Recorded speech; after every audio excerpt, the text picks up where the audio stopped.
mabilis na. Yun lang po. Kasi, nasasenyasan ako. Yan. Yung magiging tapat tayo sa Panginoon. Lagi. At ang Panginoon naman ay tapat sa atin. Hindi tayo pababayaan ng Panginoon. Lagi, twi-twi na. Ako po napakasarap na sabihin ko sa inyo, napakabuti ng Panginoon. Yung mga kinakanta natin, napakabuti ng Panginoon. Tapat ang Panginoon sa atin. Magtitiwala lang tayo. Ako po, nanghawakan ako sa salita ng Diyos. Kami lahat, ang binigay sa akin ng Panginoon. Biyaya, mga kaluluwa, ang dami. Nakita nyo, yan kung kikilos ang Panginoon sa ating buhay. Mga sir, Ama, sa pangalan po ni Jesus, kami dumadalangin sa iyo at nagpapasalamat sa lahat ng oras na iyong pinagkakalob doon sa aming Panginoon. Na biyaya, Panginoon, at pagpapala, Panginoon. Sa kagalingan, Panginoon, sa lahat ng bagay, Panginoon. Nagpapasalamat kami sa iyo. Nangahawakan kami sa iyong mga pangako, sa iyong mga salita, Panginoon. Sapagkat ikaw ay tunay, Panginoon, sa aming buhay, Panginoon.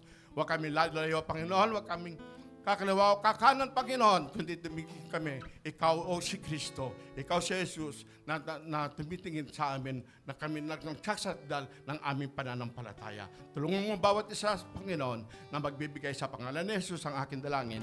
Amen.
Father, honor the faith and obedience of your people who have given their substance, Lord, their token of appreciation, their token of worship, their token, Lord, of giving back to you, Lord, what you have given us. Father, bless their businesses, bless their career, bless their jobs, O Lord. Pagpalain mo, Panginoon, even yung mga racket nila, Panginoon, yung mga sidelines nila, O Lord. And even surprise them, Lord, with blessings na hindi po nila alam kung saan galing, but it will be poured out to them in the name of Jesus. Amen and amen. Praise the Lord. Magandang umaga po. Good morning to all of you. Welcome to the Foursquare Church, San Juan City. I'm Pastor Willan Gagis. Sa mga kasama po natin sa Facebook Live, medyo nagkaroon lang po tayo ng problema sa ating camera, but we're trying our best po na magkaroon po kayo ng view kung ano po ang nangyayari ngayon. At dito naman po sa ating church, we would like to welcome yung mga first time po natin na nakasama sa ating worship service. Can we please warmly welcome Sister Ananya Rabi? Tama po ba? Praise the Lord. Anyana. Okay. Welcome po sa the Foursquare Church, San Juan City. Dito po sa form, sa guest information form, nakita raw po niya tayo sa sa Facebook. So, thank you so much po for coming today at nakasama po namin kayo. So, bagong month ay bago po ang ating tema for this month of June. At nakita niyo po, freedom in the Lord Jesus Christ, freedom in Christ. At sineselebrate din po natin every June 12 ang kasarinlan ng Pilipinas, freedom, independence ng ating bansa. Kaya talaga napapanahon po ito. Plus, yun nga po, mag-celebrate po tayo ng Father's Day. Unang-una po ang ating Panginoong Diyos na ating Amang nasa langit na talagang nagmahal po para sa atin. So, nais ko pong maging excited po tayo sa mga mensahe ng Panginoon because this is going to be a series of studies about freedom in the Lord Jesus Christ. Last Thursday ay umattend po kami ng Philippine Values Education Program or PVEP sa Pasig City. Yan po kami. Yan po yung pastor niyong bida-bida, nagpe-present po dyan. So, ito po ay programa, isa pong organization na ang kanila pong advokasya ay magturo ng GMRC, Good Moral Conduct, Values Education sa mga estudyante. So, sila po ay nakikipag-partner sa mga schools, especially sa mga high school and elementary schools, para mabigyan po ng slot, ng time, 1 hour per week, no? Bawat klase, para makapagturo po ng values education. Tayo po, ginagawa na natin ito because we are blessed dahil ang atin pong kapatid, si Sister Karen po ng Bayan, siya po ay connected sa mga schools being the current president of the Teachers and Parents Association. Kaya nagkakaroon po tayo ng connection sa mga schools sa San Juan National High School. Nagkaroon din po tayo ng connection sa San Juan Elementary School. At marami pa po. No? Ito po ay paghahanda sa atin ng Panginoon dahil nakikita po niya na wala pa man po itong ganitong mga partnership, tayo po ay nag-engage na sa ating syudad. Napasok na po natin. We have ministry in the City Hall. We have ministry in the PNP. We have ministry in the schools. We have ministry in the community, in the barangays. At ito pong mga partnership na ito ay ginagawa ng Panginoon, itong mga connection na ito, to prepare us and to equip us para lalo po nating magawa ang ministry natin. Okay? Sa ating pong mga barangay, sa ating pong mga schools. So, let's get excited. Kasi nakita po natin na ang mga kabataan, ang primary target ng kaaway. Kasi imagine nyo kung sisirain na ng kaaway ang buhay ng mga kabataan sa murang edad nila, they will grow up, mess up yung kanilang buhay. Kaya pag sila rin ay nagpamilya, sila rin ang nagkaanak, yun din yung mamanahin, yun din yung isasalin nila sa kanilang mga anak. So napakahalaga po ng partnership na nangyaring ito last Thursday. Kasama ko po dyan ang mga manggagawa natin, si Sister Zai, si Tet, si Dane, si Charles, si Paul. At talaga pong na-touch po kami doon sa ginawang presentation ng core ng PVEP. Dito po sa presentation nila ay may shinare po sila na story ng 3 magkakaibigan, mga estudyante po sa Taguig. At ito po, let me show you the news, okay? Ashley, ano mo na lang ako ha? Okay, manual lang tayo. So, kwento ng 3 magkakaibigan sa Taguig, okay, na sila, may 2 estudyante po, ayon sa balita, sabi po rito sa Manila Bulletin, dated November 12, 2023. But the incident happened November 10, 2023. So meron pong 2 estudyante na natagpo ang patay sa loob po ng kanilang classroom. Sa loob po ng vicinity ng school. Nagbigti po yung 2 bata. So, tinitingnan sa investigation kung nagkaroon ng ng foul play, kung merong pong iba pang nangyari, kung bakit nangyari yun sa mga bata. But later on, it was revealed na nagpakamatay po talaga yung dalawang bata. So, si Gary V po ay partner natin dito sa program na ito. So, ang ginawa niya, dahil nga po sa lumalalang cases ng mga suicide among the teenagers, ay pumupunta po siya sa mga schools kung saan merong pong programa ng Values Education or PVEP. So, pinuntahan po niya yung school na yon at nag-concert po siya doon. And then after po ng concert niya, kinausap niya yung mga bata, kamusta kayo? Nakipagkwentuhan po siya sa mga bata. And one of the students forward, tapos nakipag-usap po sa kanya. Yung, di ba dalawa yung namatay. Yung kabataan, yung estudyante nila nag-forward para makipagkwentuhan kay Brother Gary V, siya pala yung kaibigan ng dalawang nagbigti. Sabi niya, alam niyo po, Kuya Gary, kaibigan ko po yung dalawang namatay na nagpakamatay. Actually, 3 po kami. Nag-usap-usap po kami na sa ganitong oras pupunta tayo sa school para magpakamatay na tayo. Wag na huna nating pag-usapan kung ano mga reasons nila. Pero alam niyo po ang nangyari doon, na-spare po yung batang yun dahil yung time na yun na dapat ay may usapan sila, hindi po siya nagising. Hindi po siya nagising.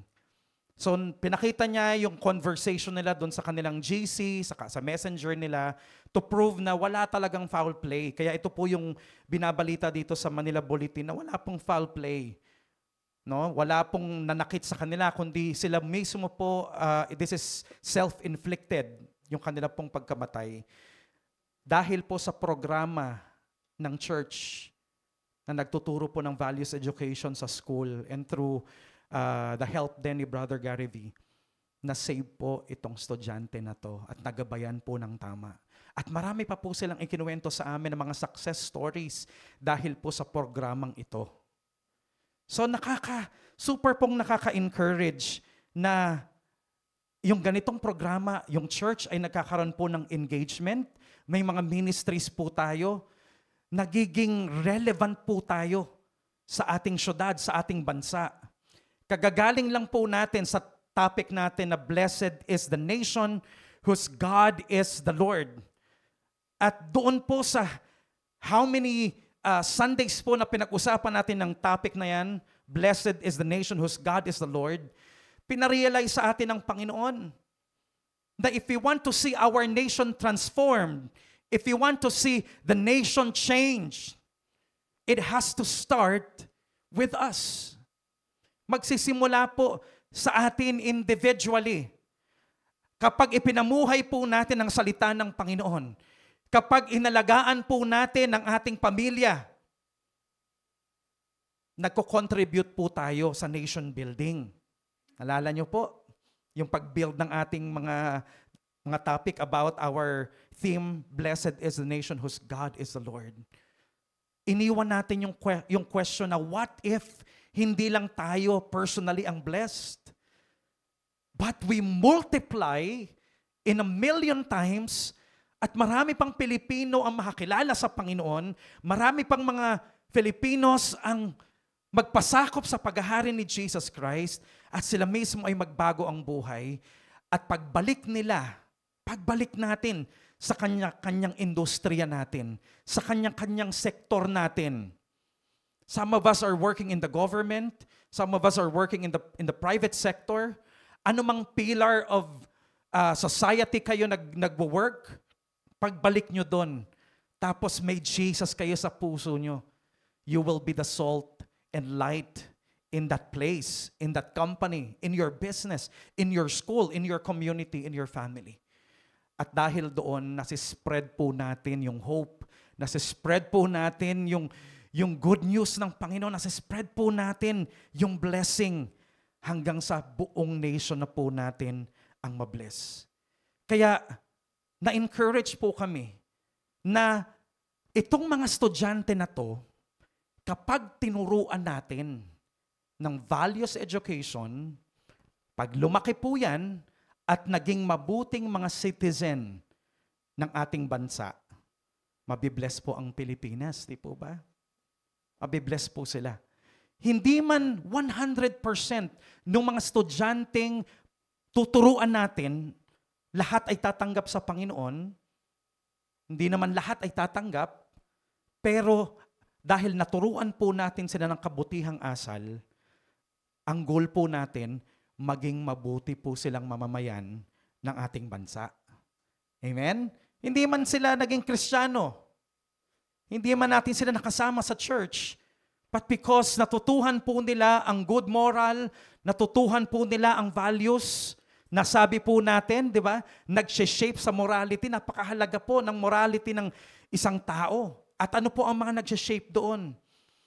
Yung laws ng ating bansa, yung culture natin, yung religion nila.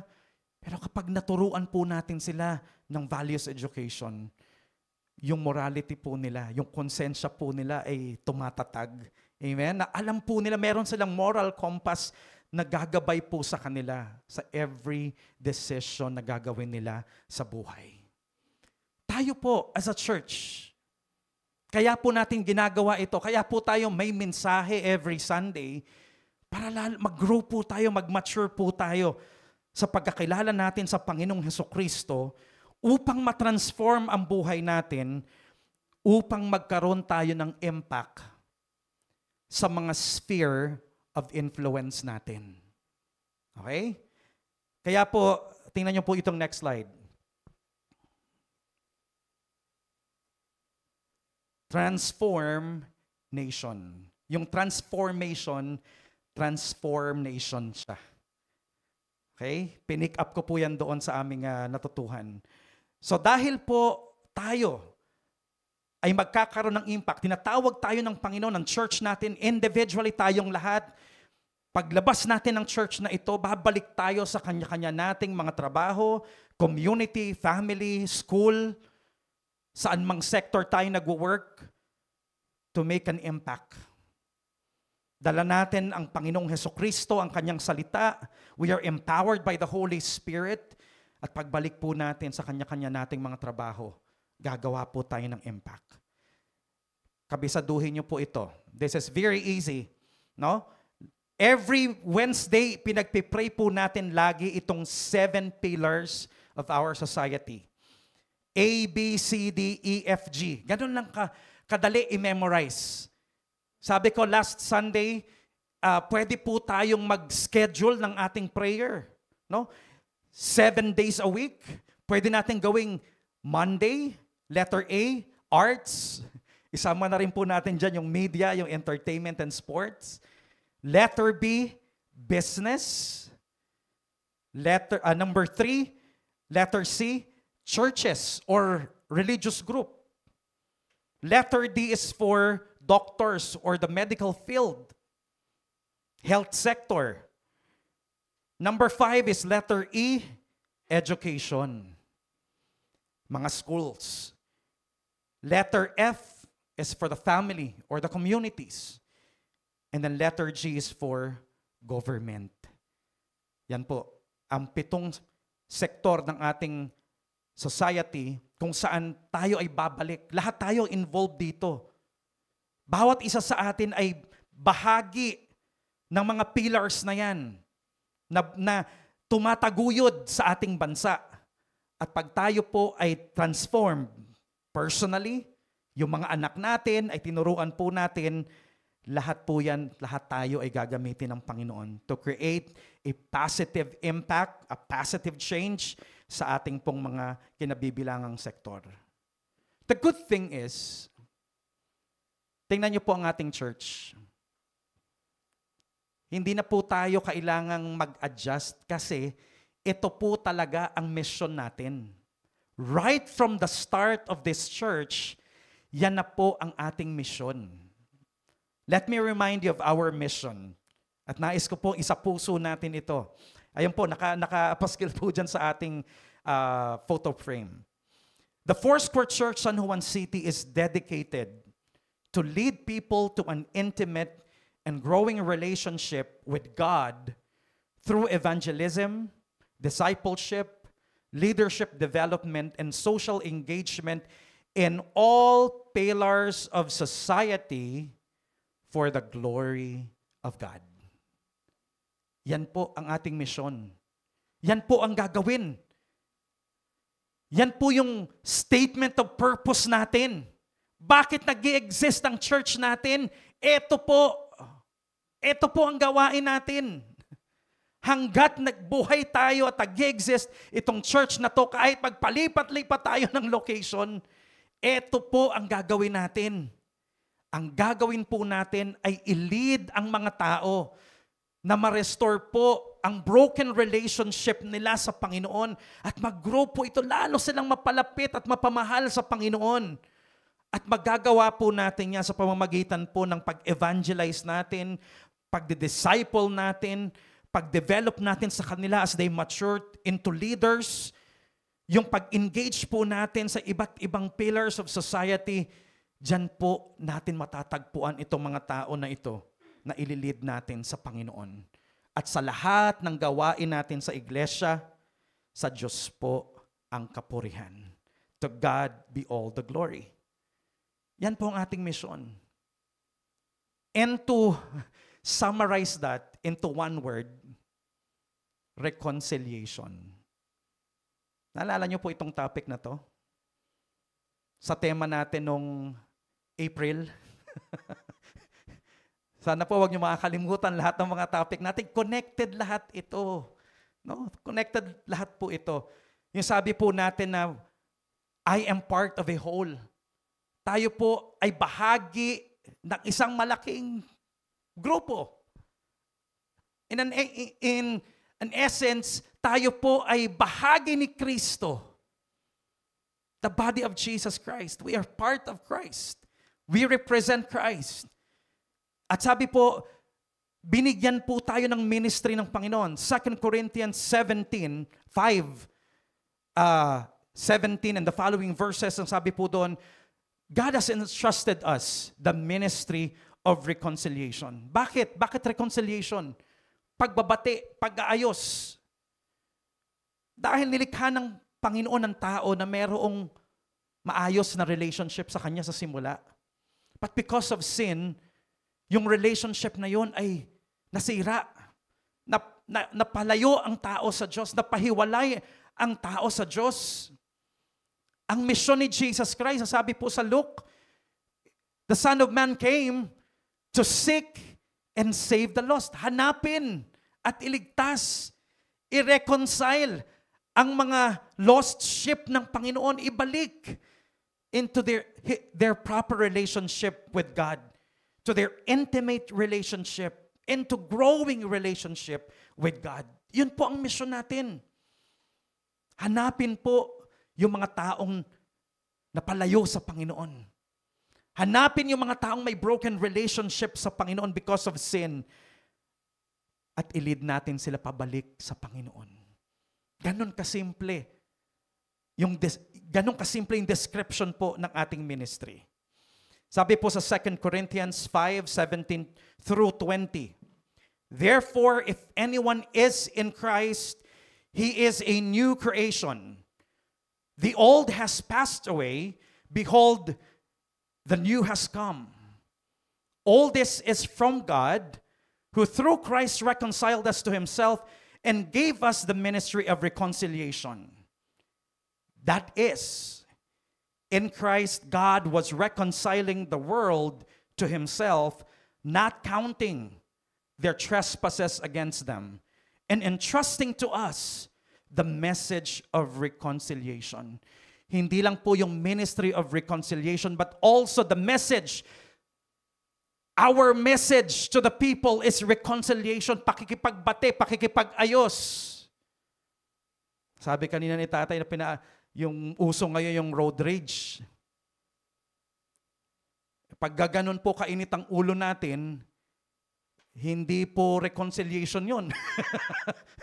Di po ba? Naghahanap tayo ng gulo na pag ganon po yung attitude natin. Di po ba? Kaya po sabi natin, we need to live our lives appealing. Sabi po sa mga susunod na sentences. Therefore, we are ambassadors for Christ. We are representative of Jesus Christ. Kaya, we need to be careful how we live our lives.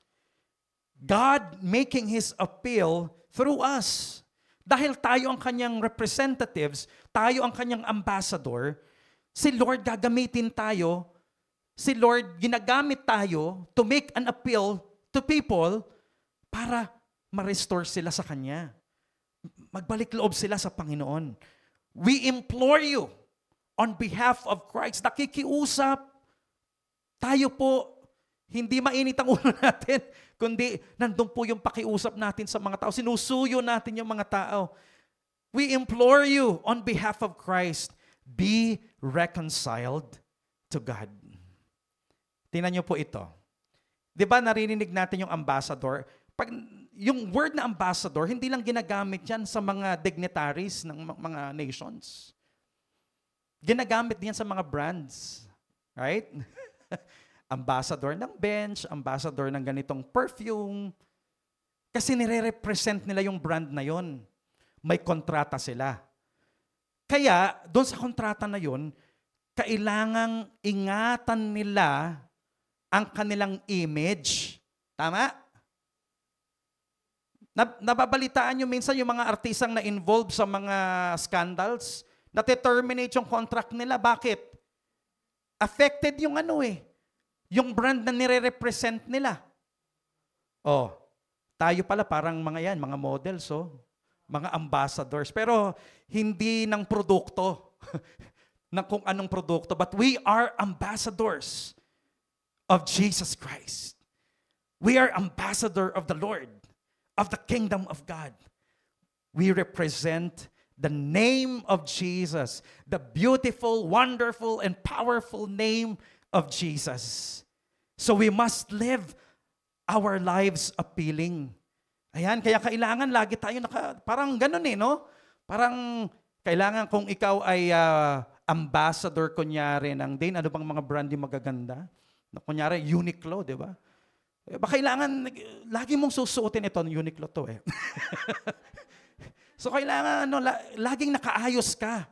Di ba? Kasi nire-represent mo yung brand nila Ganon din tayo bilang Kristiyano.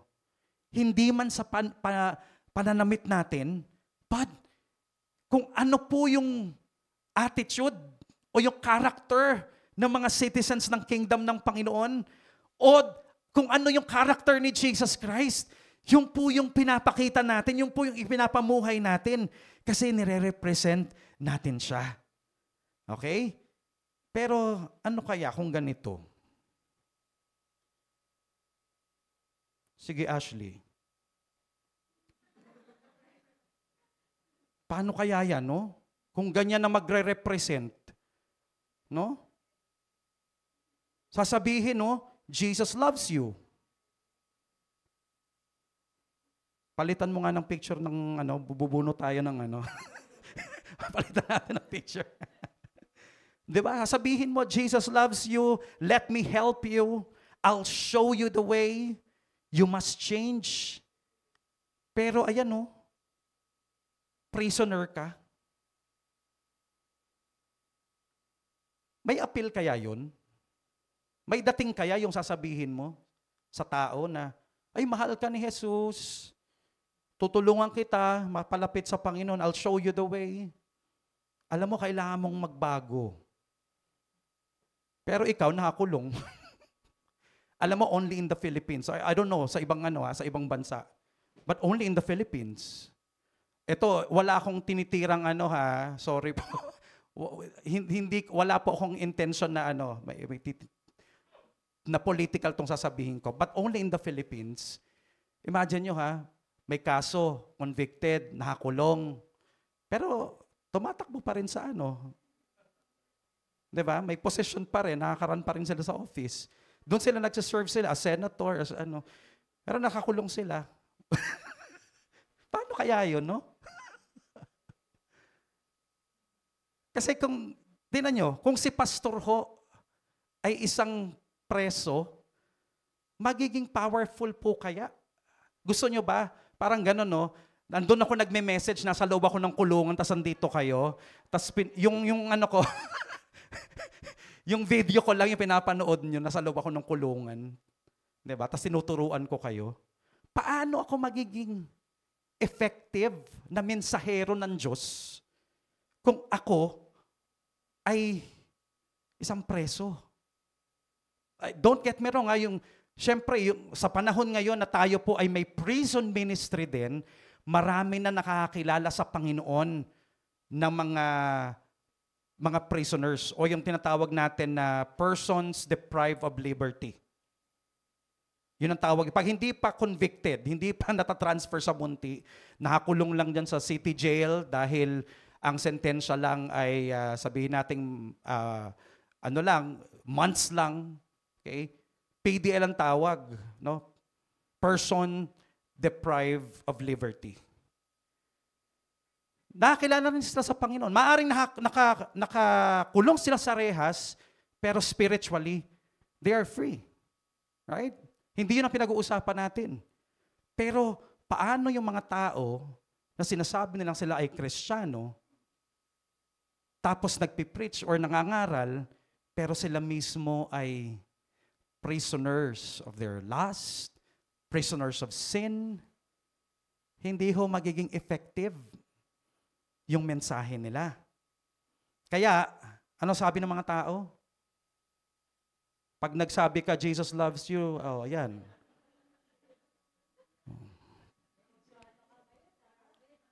Yan ang mangyayari. Pag nag-share kayo ng gospel, pero yung buhay nyo, ang daming tanikala, ang daming mga fortresses sa buhay nyo ang kaaway, at hindi tayo transformed. Ayan ang mangyayari sa atin. Hindi tayo papaniwalaan ng mga tao. Di po ba? Kaya, parang ang dating sa atin, sabi ni Jesus Christ, para tayo mga bulag na umaakay sa kapwa bulag. Yan. Saan yung bulag? Ayan. Diba? Ano daw ang mangyayari, sabi ni Jesus, dyan sa Matthew 15:14? Blind leading the blind. Anong mangyayari? Mahuhulog sila pareha sa hukay. Pareha silang mapapahamak. Ang nakakalungkot doon, yung inaakay. Dahil sumusunod lang doon sa naglilid sa kanya, wala siyang kamalay-malay, ang sinusundan pala niya, papunta rin sa kapahamakan, papunta sa hukay. So dalawa pa silang nalaglag. Kaya anong nangyayari? Ang church, punong-puno rin ng ng mga pitfalls, mga failures, pagkahulog sa kasalanan, punong-puno ng scandals.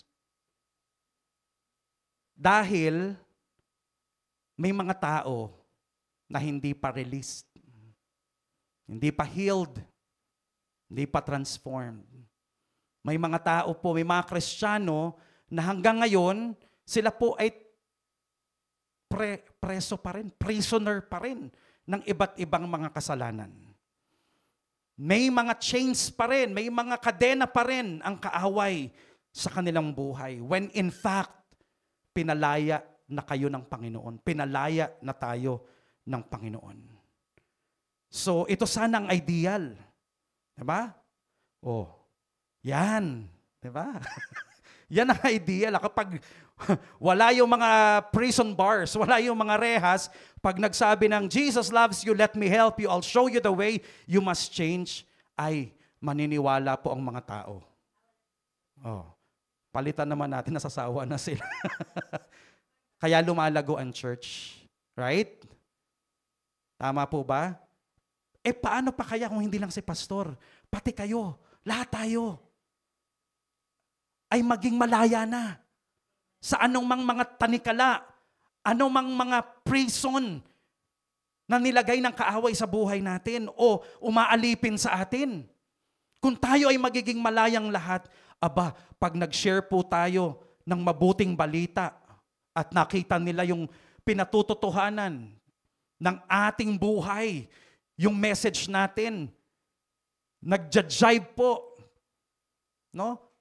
Yung ating talk sa ating walk, no? Parehas kung ano yung sinasabi natin at ano yung pamumuhay natin ay iisa. maniniwala po sa atin ang mga tao. Kaya imbes na nagre-rejoice yung mga tao. Naniniwala po sa atin. Now, let me tell you a story that happened in the US. At hindi lang naman sa Amerika, pati sa Europa po ay nangyari ito. Ito po yung malungkot na kasaysayan ng mga Africans na kinuha po sila. Puwersahan po silang kinuha ng mga mananakop at dinala po sila sa Europe, sa Amerika bilang mga slaves. Ginawa po silang mga alipin. Pinagtrabaho po sa mga farm, plantasyon. Mahabang kasaysayan po ito ng slavery. But particularly in the US, ito pong aking kwento. Pero, ang nangyari po, nung binubuo na po ang United States of America, kasi di ba hiwa-hiwalay sila na states. So dati nagkakaroon yan ng civil war, may mga pag-aaway, naglalabanan po. So ang nangyari, nabuo na po nila yung kanilang gobyerno, at yun nga po, under the leadership of Abraham Lincoln, on January 1st, 1863, ay nagpalabas po sila ng isang proclamation na tinatawag na Emancipation Proclamation, na ito po ay nag-uutos na palayain na ang mga African slaves. Palayain na ang lahat po ng mga slaves during the time, except yung pong may mga kaso, criminal cases. Okay. Pero alam nyo ba, na nung ibinaba na itong Emancipation Proclamation, hindi kaagad lumaya ang maraming mga slaves.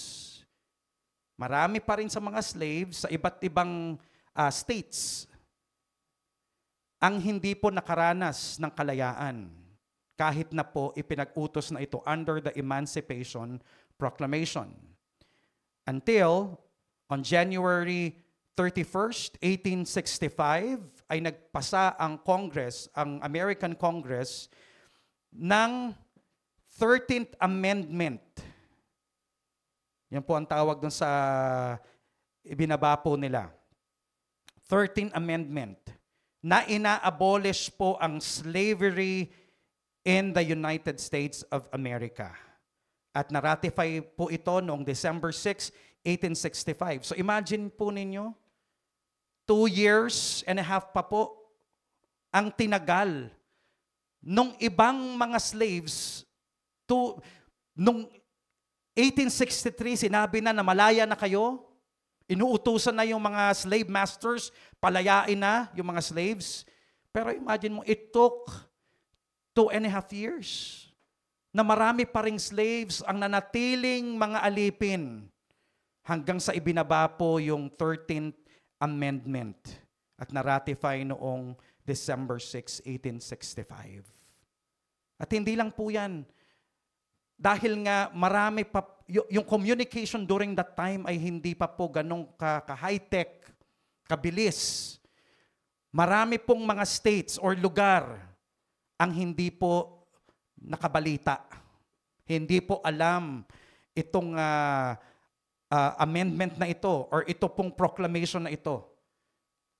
At marami ding mga slave masters ang nag-take advantage na alam nila pero hindi sila sumunod at hindi nila ipinaalam sa kanilang mga slaves.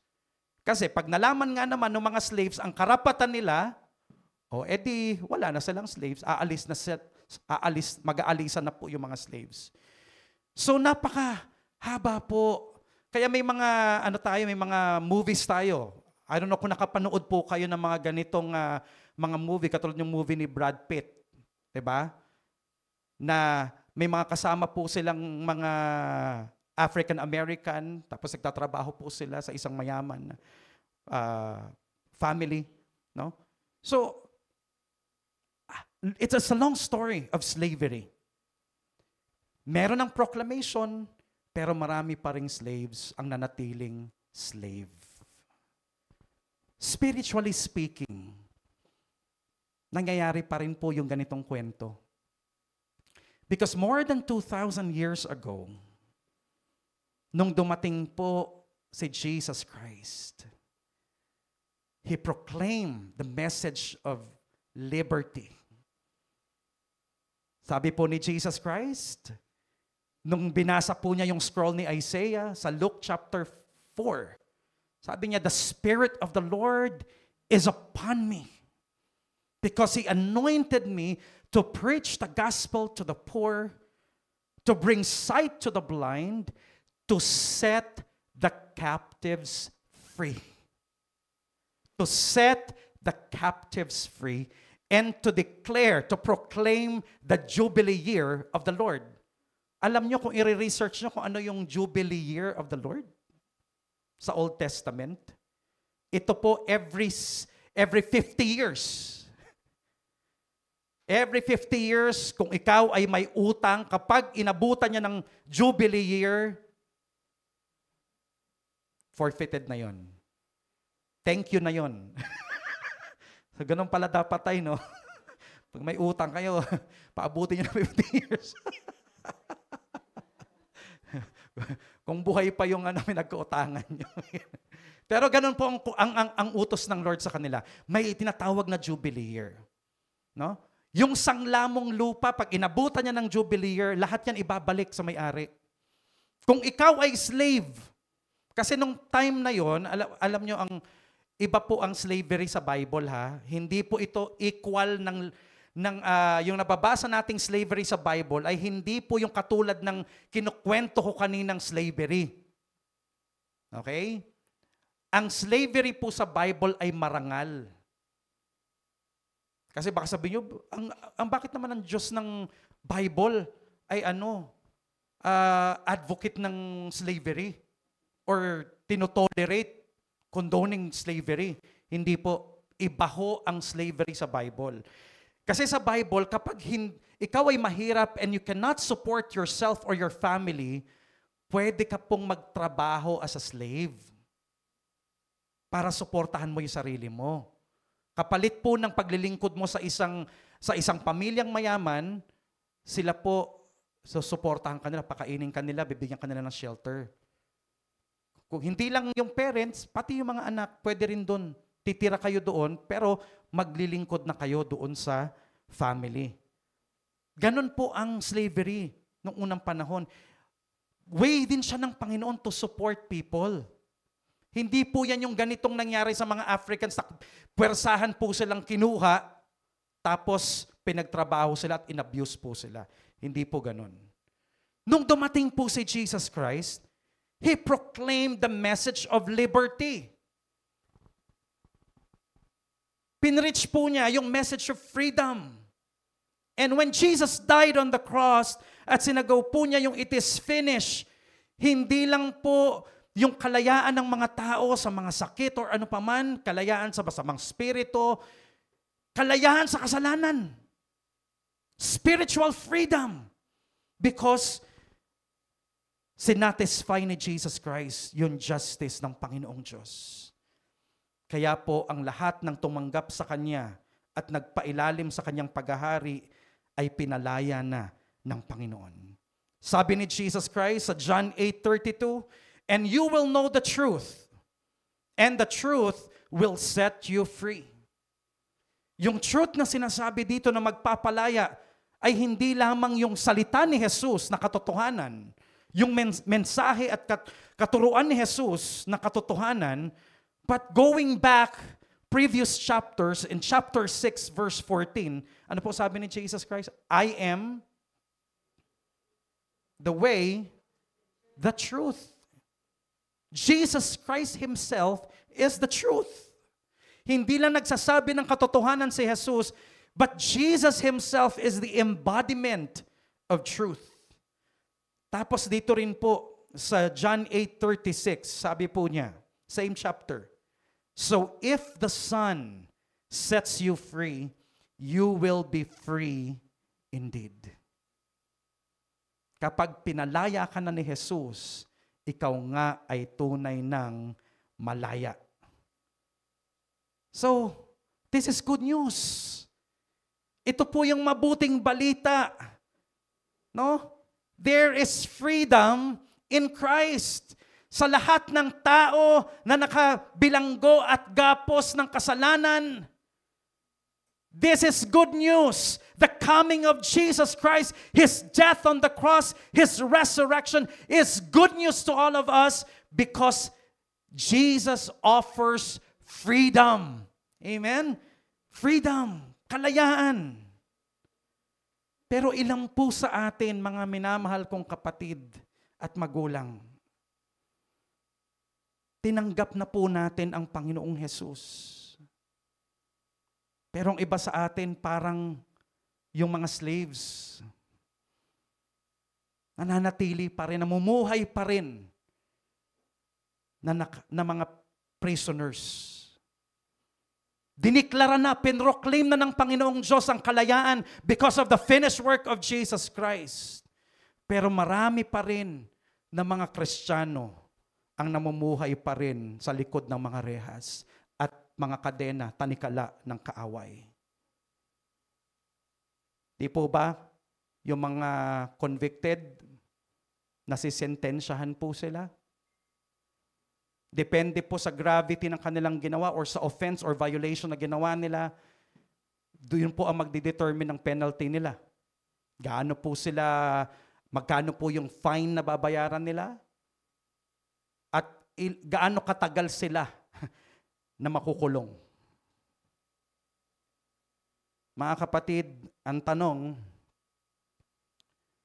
ilang taon ang sentensya mo? Sino bang nagsisentensya na yan? Pinalaya ka na nga ng Panginoon eh.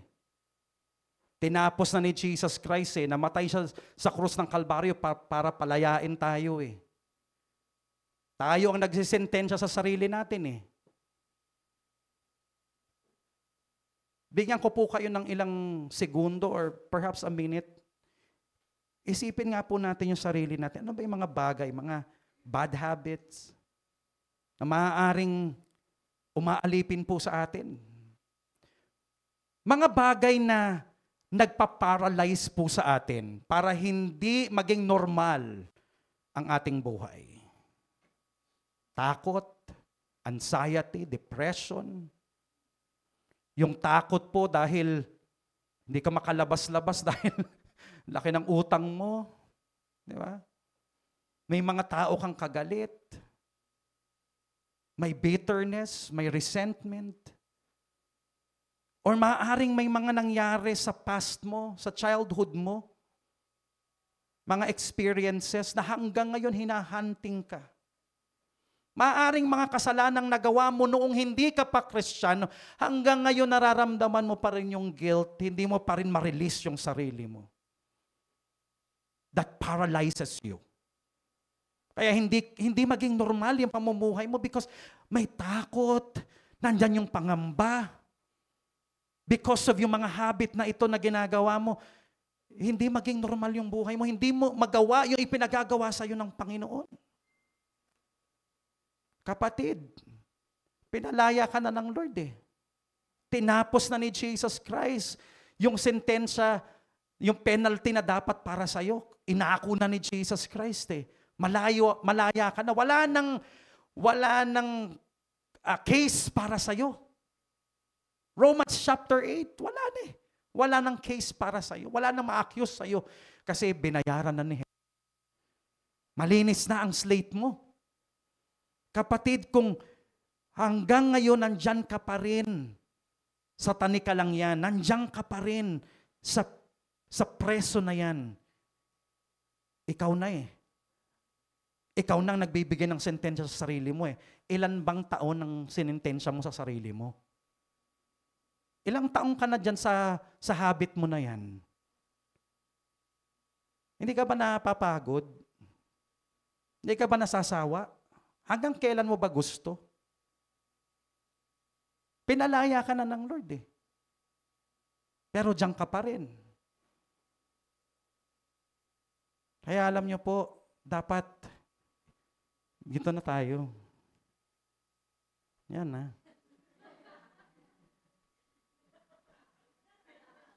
Dapat masaya tayo eh. Diba? Yan. Dapat ganyan ang buhay natin, masaya tayo. Kasi pinalaya na tayo ni Lord. Pati yung awit natin, alam mo yung song natin, dapat iba na rin eh. Iba na rin yung kinakanta natin eh. Diba? It's a song of freedom, yung kinakanta natin kanina. Hallelujah. Dapat iba na yung kinakanta natin. Dapat ganito. Malaya na ako. Malaya na ako, ipagsisigawan kong mahal kita. Malaya na ako, malaya na ako. Jesus, ikaw ang Diyos ng buhay ko. Salamat po, ako'y inibig mo. Malaya na ako, malaya na ako.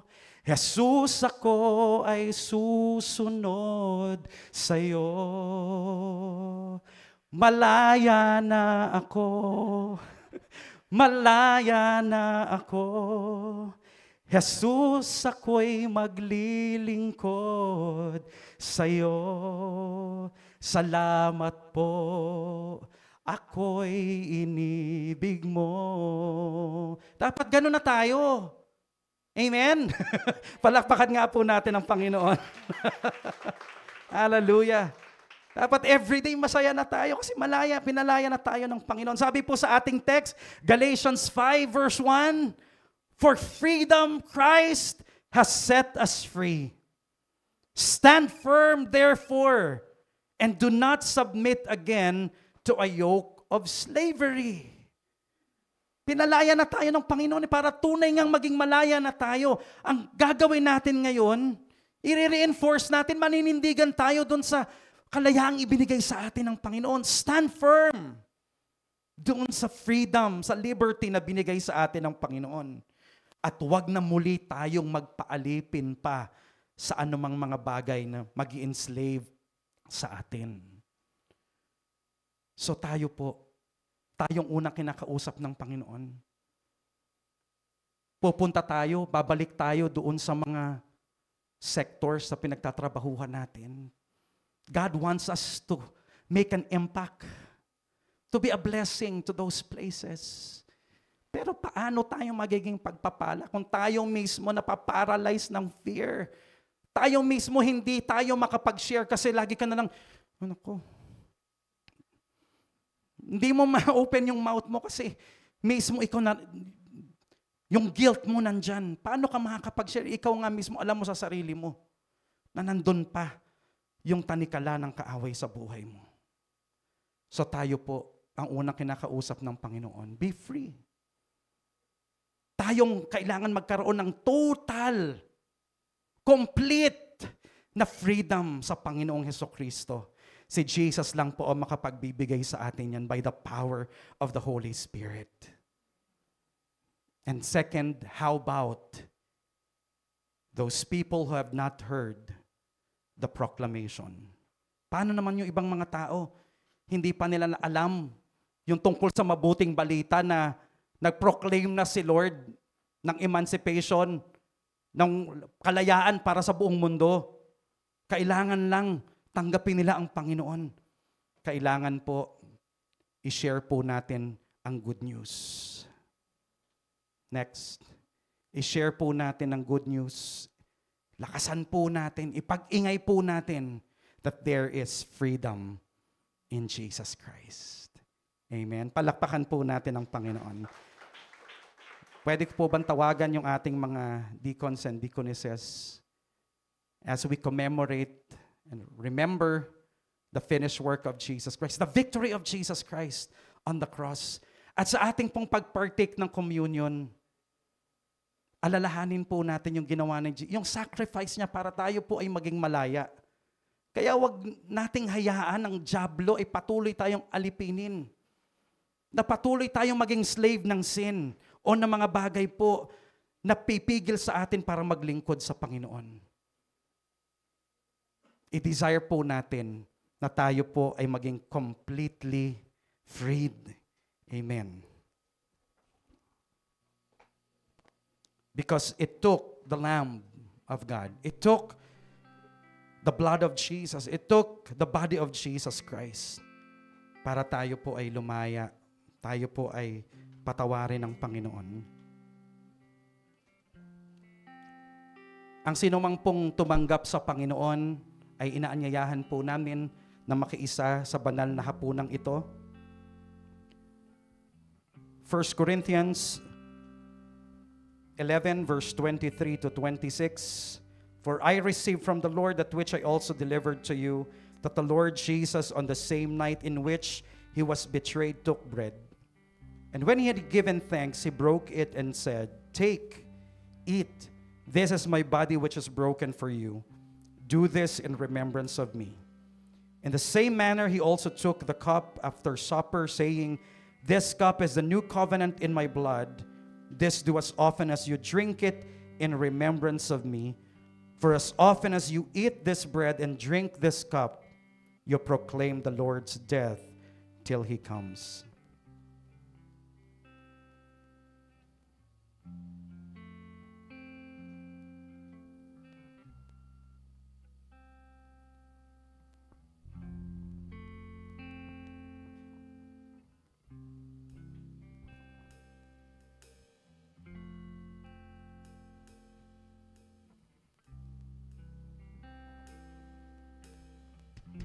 Ang mga deacons po natin ay iikot to serve the elements of the communion. Kumuha po kayo ng bread and juice at paghintayan po tayo, sabay-sabay po tayo na magpa-partake ng communion. You may now serve the people.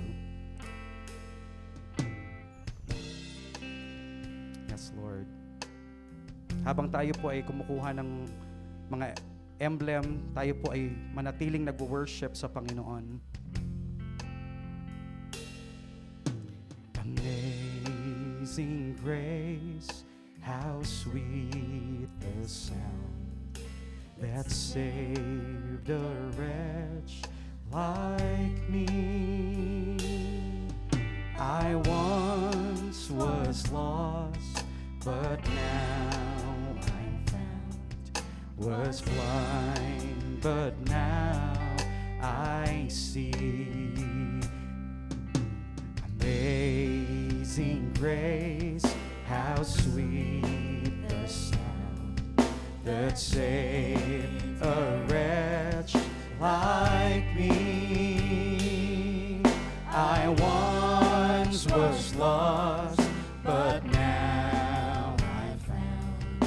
Was blind, but now I see. My chains are gone. My chains are gone. I've been set free.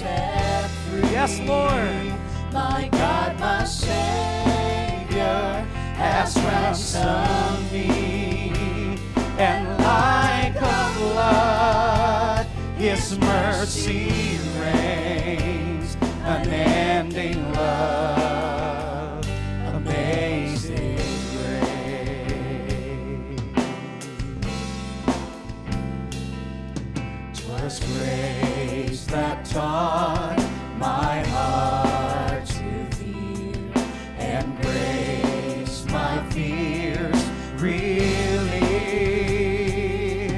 How precious did that grace appear the hour I first believed. My chains are gone. My chains are gone. Hallelujah. Thank you, Lord. I've been set free.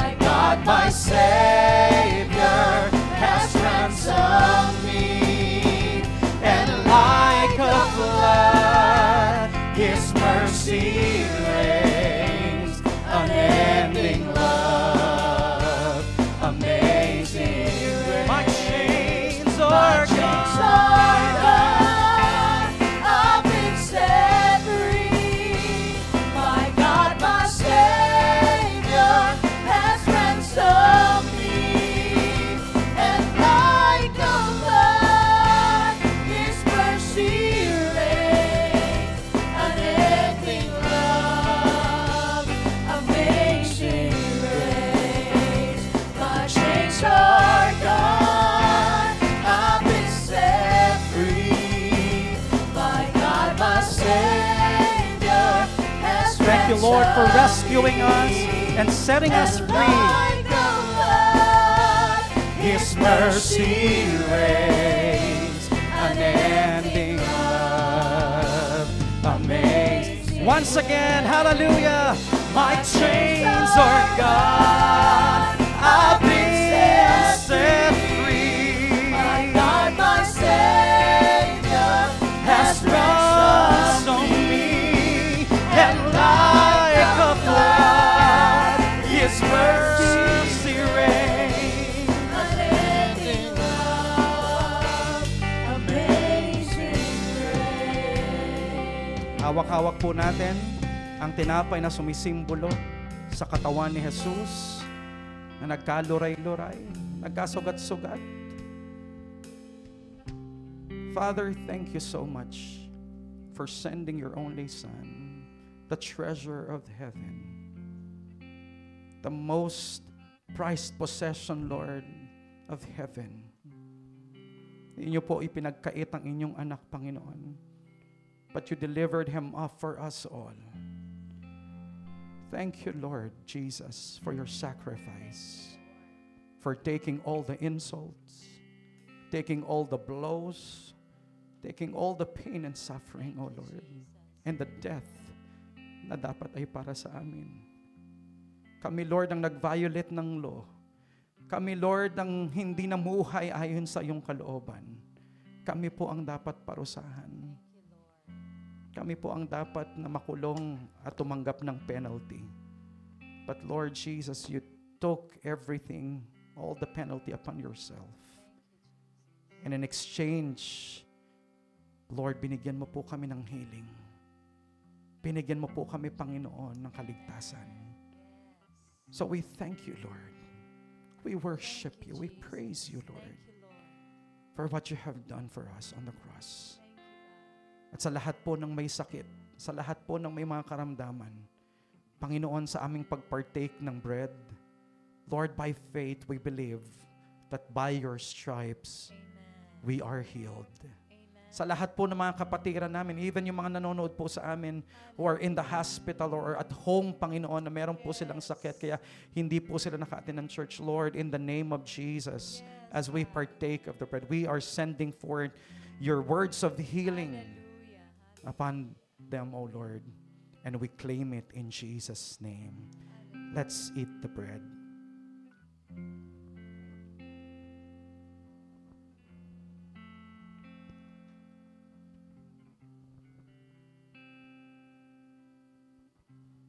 Ngayon naman po, hawak natin ang cup or ang juice that symbolizes the blood of Jesus Christ that was shed on the cross of Calvary.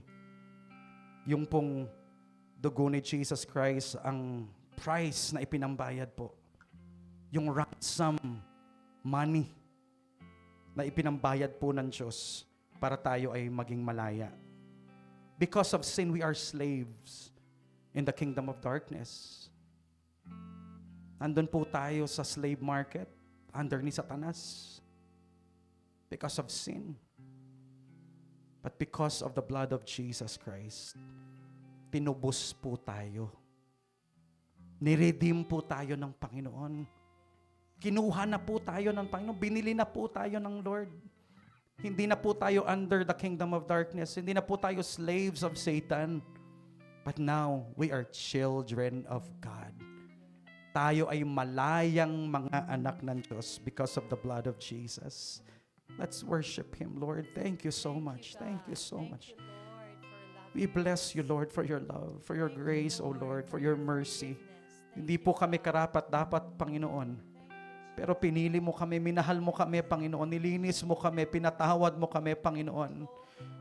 Hallelujah. Pinalaya mo kami, Panginoon, upang kami po ay maging malayang mga anak mo. Malayang maglingkod sa iyo, Panginoon. Malayang mamuhay ayon sa iyong kalooban, O Diyos. Hallelujah. Upang magawa namin ang kalooban mo, Panginoon. Lord, as we partake of the juice that symbolizes the blood of Jesus, we give praise to your holy name. Hallelujah, for the price that you paid. We give you glory, thanksgiving, praises, and honor. In Jesus' name, amen and amen. Let's partake of the juice.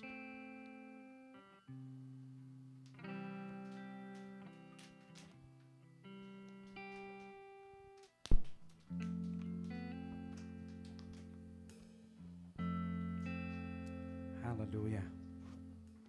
Tayo pong lahat ay tumayo as we end the service. Awitan pong muli natin, Amazing Grace, how sweet the sound, my chains are gone. Declare po natin na tayo po ay pinalaya na ng Panginoon. And then, on the following Sundays, pag-aaralan po natin ang iba't ibang uri ng mga tanikala, ng mga praise song na kailangan po tayong maging aware upang tayo po ay makaranas ng total freedom in the Lord Jesus Christ. Amazing grace, how sweet the sound that saved a wretch like me. I once was lost, but now I'm found. Was blind, but now I see. My chains are gone. Come on, declare it. You are free.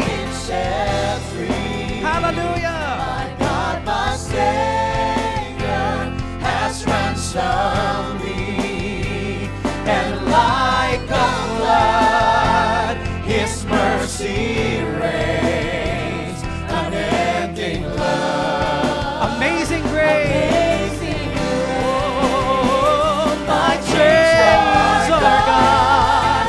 I've been set free. My God, my Savior, has ransomed me. Thank you, Jesus. And like a flood, His mercy reigns, unending love. Come on, lift up your voices with praises to the Lord. Thank you, Jesus. My God, my freedom. Thank you, God. Hallelujah. And like a flood, His mercy reigns, unending love, amazing grace. Come on, give thanks to the Lord. We give thanks to you, Lord, for the freedom in Jesus. Whom the Son sets free is free indeed. You will know the truth, and the truth will set you free. Hallelujah. In the name of Jesus. Jesus came to set the captives free. Hallelujah. Oh, thank you, Jesus. Hallelujah. Thank you, Jesus, for the freedom. Hallelujah. Blessed be your name, Jesus. Blessed be your name, Jesus. Thank you, Lord, for the freedom in Christ. For freedom, Christ has set us free. Brothers and sisters in the Lord, stand firm, therefore, and do not submit again to a yoke of slavery. Thank you, God. Hallelujah.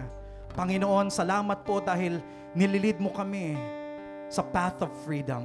Thank you, Jesus. Thank you, Lord, dahil mahal mo po kami, Panginoon. Yes, Lord. Thank you, God. Hindi mo nais na kami po ay mamuhay na mga Kristiyano na talunan, paralyzed, Panginoon, Yes. defeated, O Lord. Amen. Na hindi nagagawa ang kalooban mo, hindi nagiging powerful ang aming testimony. Lord, this is high time for us na ma-experience ang total freedom in the Lord Jesus Christ. Hallelujah. Thank you, Holy Spirit, for giving this Yes, theme God. for this month of June, Lord. Thank you, Lord. We appreciate it, Lord.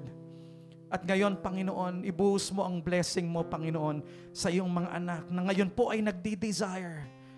Na ayaw ko na nagsasabi ngayon, nagdi-decide ngayon, Panginoon, na nagsasabi, Lord, ayoko na. Ayoko na, Panginoon, sa prison na ito, Lord. Ayoko na ng mga chains na to, Lord. I want freedom. tinatanggap ko, Panginoon, ang kalayaan mula sa iyo, O Lord. Kita mo ang mga puso ng bawat isa, Panginoon, sa mga anak niyo, Lord, na ngayon po ay nagde-decide na sila po ay tunay ngang maging malaya at iwanan na, Panginoon, iwaksi na, Panginoon, ang makasalanang buhay. Lord, honor their faith. Honor their obedience. Bless them, O Lord. Empower their desire through the Holy Spirit, O Lord. At tunay ngang makita, O Diyos, ang transformation sa bawat buhay namin. Upang kami po, Panginoon, ay tunay ngang magningning. Alisin mo, Panginoon, lahat ng kadiliman na pumipigil para yung liwanag ni Jesus ay hindi makita sa buhay namin. I-purify mo po kami hanggang sa magningning kami na pure gold ang aming mga buhay, Panginoon. Even our faith, Lord Jesus. Father, I declare these blessings upon your people, upon their families, O Lord, upon their businesses. Hallelujah. The Lord bless you and keep you. The Lord make His face shine upon you and be gracious to you. The Lord lift up His countenance upon you and give you peace in Jesus' name. Amen and amen. The Lord bless you all. See you next Sunday. Huwag po kayong mawawala. Magsama-sama tayo sa huling pagkakataon dito po sa church na ito before our opening on June 15.